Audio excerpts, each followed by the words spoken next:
নমস্কার বন্ধুরা, শুভ সকাল। আশা করছি সকলেই খুব ভালো আছো ও সুস্থ আছো।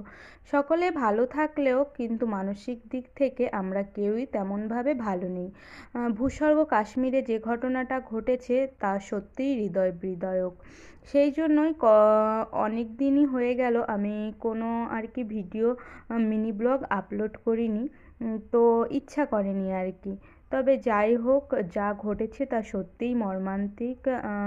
তো এই দুঃখ রাখবো কোথায়, সেটা রাখার সত্যিই কোনো জায়গা নেই। তবে দোষীরা শাস্তি পাক, আর এমন ভয়াবহভাবে শাস্তি পাক সেটা দেখে যেন আরও পাঁচজন গর্জে ওঠে, যেন কোনো অপরাধ করার আগে আরও দুবার ভাবে। তো এখন তো ধানের মরশুম চলছে, তার জন্য এই যে বাড়িতে টুকিটাকি কাজ আছে।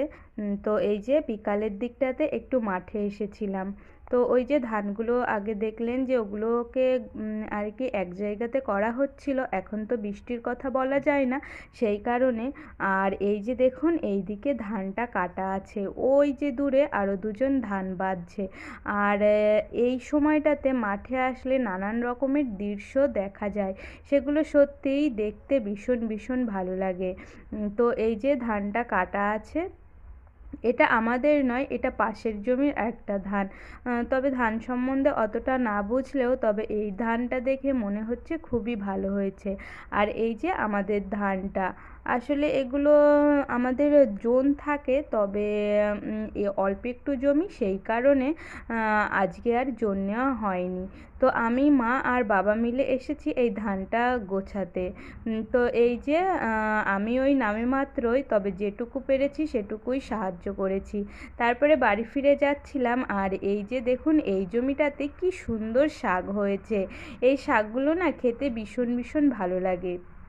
তো মা বলল কিছুটা বাড়ি তুলে নিয়ে যাওয়ার জন্য, তো তার জন্য আমি আর মা মিলে আবার তুলতে বসেছিলাম। তো এই যে এই শাকগুলো দেখুন কত সুন্দর, দেখেই মনে হচ্ছে তুলেই যায়।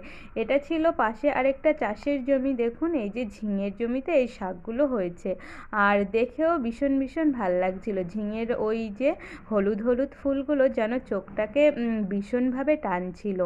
তো তার পাশে এই যে আরেকটা পটলের জমি, আর এইটাতেও বেশ সুন্দর পটল হয়েছে।